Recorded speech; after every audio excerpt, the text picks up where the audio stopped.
listening to pause. We pause for a second or two. This is episode 90. Swedes not pausing.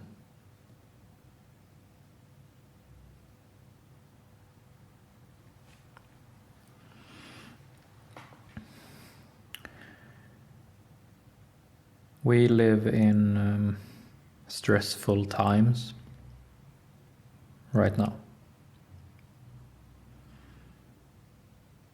We live in times that are stressful for every people.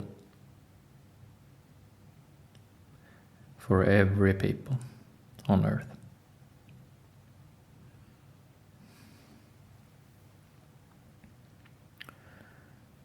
And in stressful times, every people react the same, in one sense. And that is that every people, as a collective, give up pausing.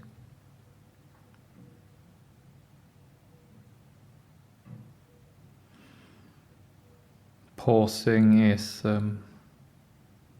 out the window when the times get stressful enough for the collective people.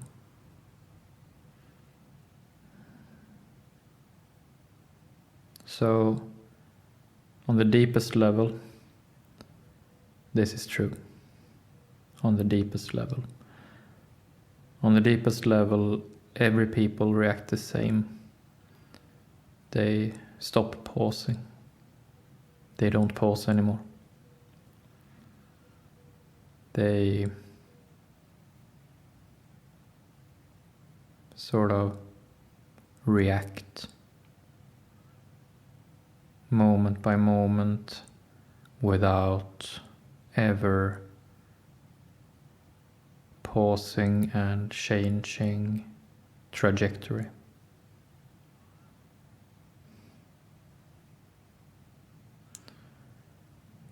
On a more superficial level, different people react differently. So, no people pause anymore when the times get stressful enough.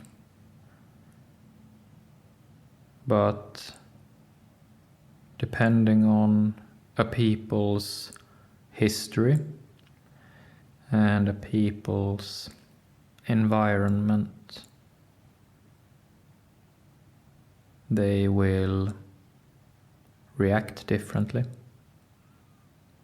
to stress, fear, and conflict.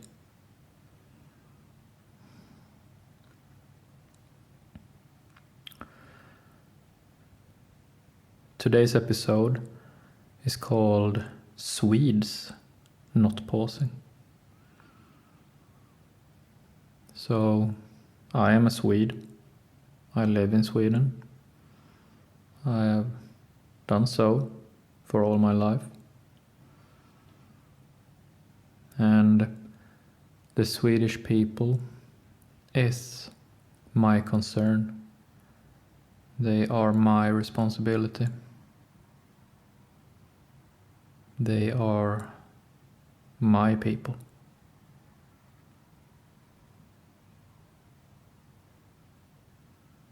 And it is my concern, it is my responsibility to dedicate time now, in time, to dedicate time to talking about this.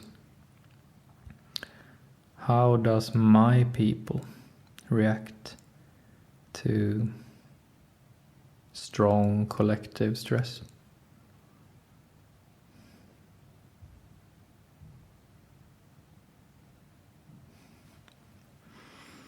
A people reacts to stress and great conflict in accordance to their history and especially in accordance with their recent history.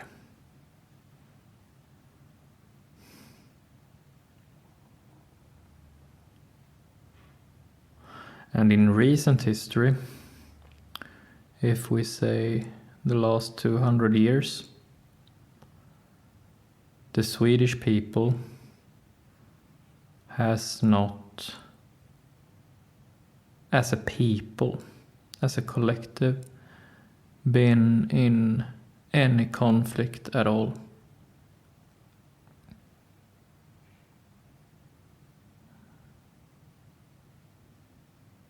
Throughout the major international wars, Sweden has found its role through diplomacy and through trades and through means other than a direct mobilization of the people as a whole. So, in a historical sense, in a modern historical sense, the Swedish people does not know greater conflict. Does not know it.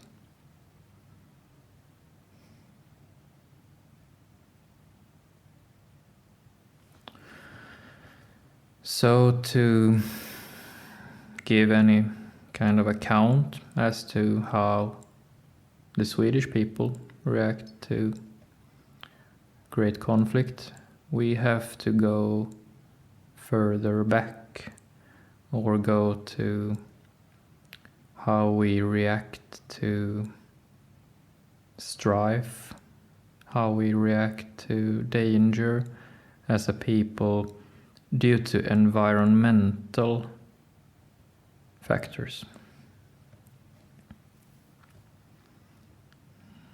Every people react instinctively in their bodies to danger due to what real dangers the environment has presented.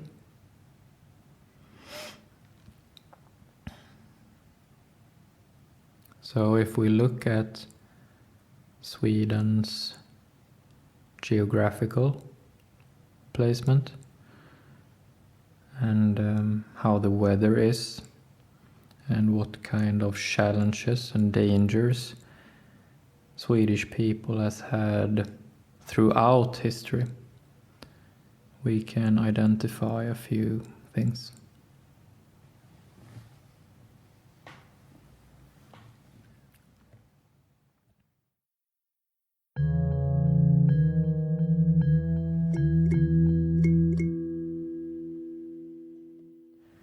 First, the Swedish people, as a people, has in large part been farmers, living off the land. And living off the land in Sweden is difficult. The soil is not very fertile, and there is a lot of rocks in the soil. My grandfather was a farmer, and he labored off his land all day long, Monday through Saturday, and then on Sundays he slept all day. it is difficult to live off the land in Sweden through history. So the danger presented here is to hurt oneself. If you need to work every day, all day long, 6 days a week, then the greatest danger is if you hurt yourself. If you break a leg, or if you are not careful or not paying attention and some kind of accident happens and you no longer can work as you should. That is one great danger historically in Sweden. So the Swedish people, as a consequence, has become a very careful people, careful not to make mistakes, because one moment of not being attentive enough may be enough to break a leg or fall down a ladder, or, have an accident with the bull or something.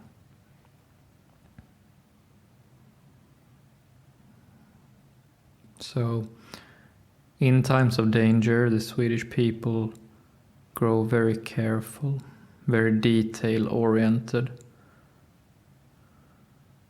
and careful not to make even the smallest mistake. A meticulous people.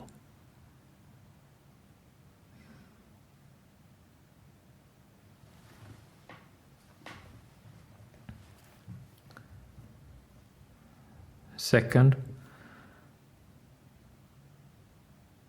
in Sweden, due to the weather, due to the seasons, there has been, and still is, 6 months of cold and dark, snow and cold rains.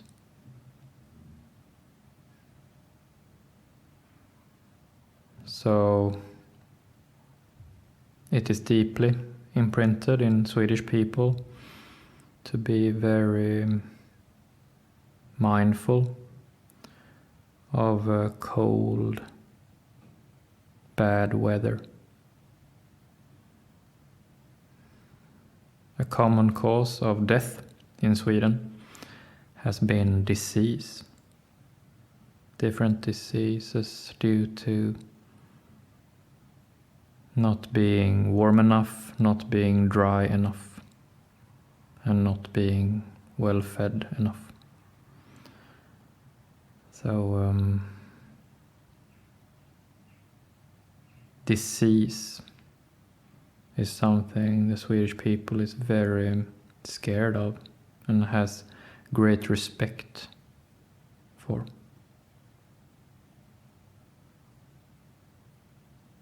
So the proper course of action, if we go back in time, when disease is roaming, is to isolate both the person who has contracted the disease and isolate the people, or quarantine the people who are still healthy. To separate people, to separate the disease-ridden and the other people.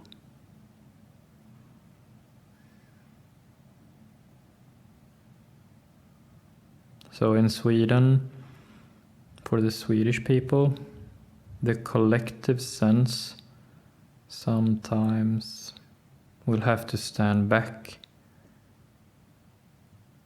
for a separation of people. And this is a bodily, a physical, instinctual reaction for the Swedish people as a people. It is very logical.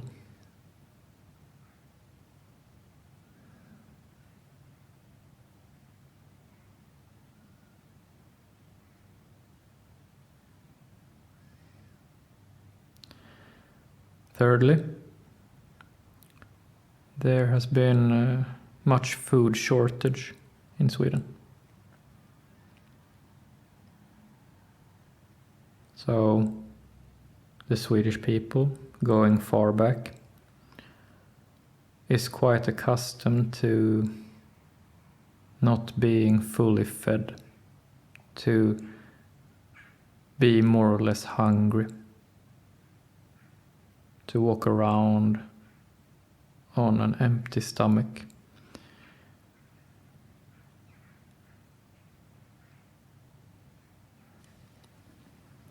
The Swedish people is accustomed to making decisions on an empty stomach. And the shortage of food has shaped Swedish culture a lot. For example, when IKEA, the multinational company, when IKEA was founded, it was founded upon a culture of working together, and that no one employee should ask for more than he or she needs. There is this humble trait that comes from thousands of years of scarce food. Because you cannot be a glutton if you know that food might not be around tomorrow. So the Swedish people is a lot about saving food, saving money, saving stuff. Saving it for a rainy day.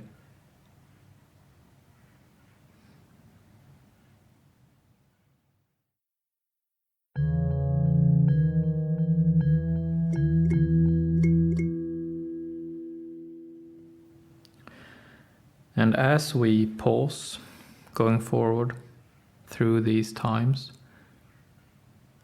we will look for these three deeply imprinted instincts in the Swedish people. The careful attitude, not wanting to get hurt or make mistakes. The separation of people due to a fear of spreading disease and spreading misfortune. And the humble mindset and saving up for a rainy day.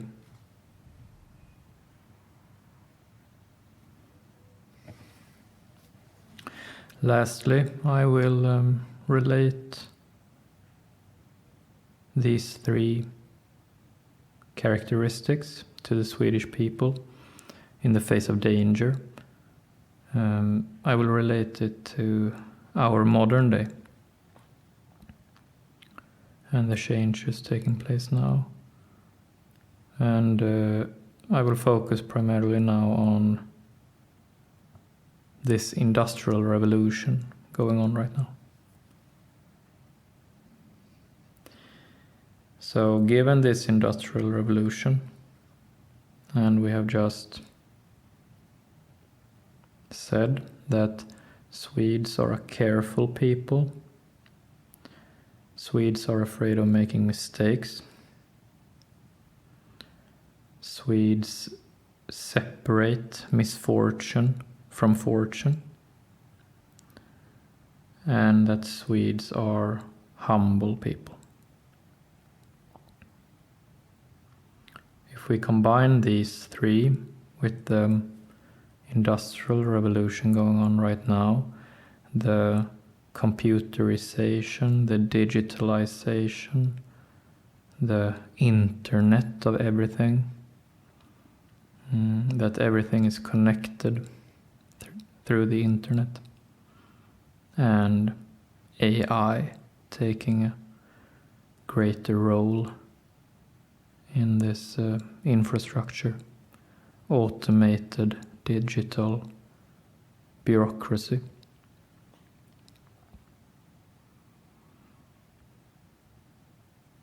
I think the trajectory, Swedes not pausing, when the Swedish people are not pausing right now,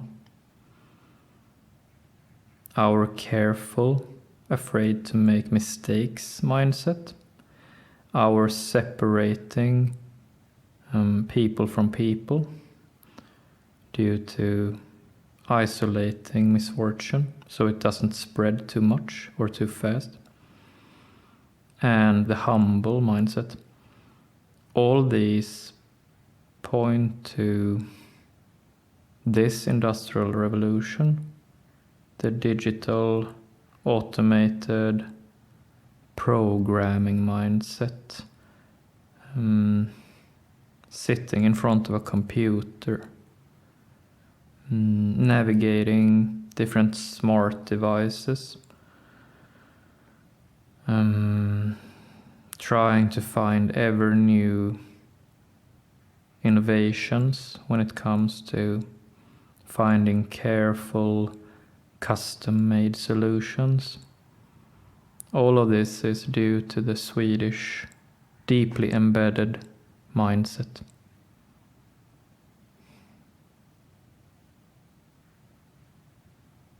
There is a high degree of industrial revolution in Sweden going on right now. And it will take on a special nature here due to the Swedish people's careful mindset. I think we can sum it up as the Swedish people being careful, being meticulous, being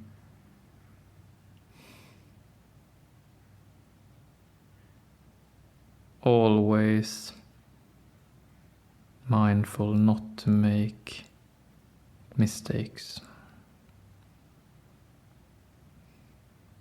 So this sort of careful digital revolution,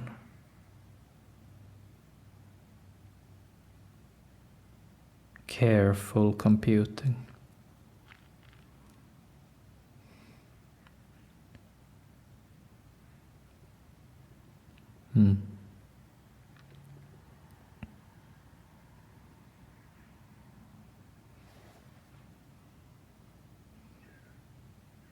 And we can also contrast this careful computerization of Swedish society with our modern day inexperience of conflict and war. So for the Swedish people, war is something very unknown. We do not know really who we are in the face of war. We do not know. Sweden just joined NATO, and we do not know how we as a people will react to this. We know who we have been throughout history, our instinctual physical reactions to things, but we do not know in the face of open conflict how this will affect us, because the Swedish people have not known open conflict. And this is a starting point, today's episode. We will look into this continuously as time moves. and we pause for a second or two.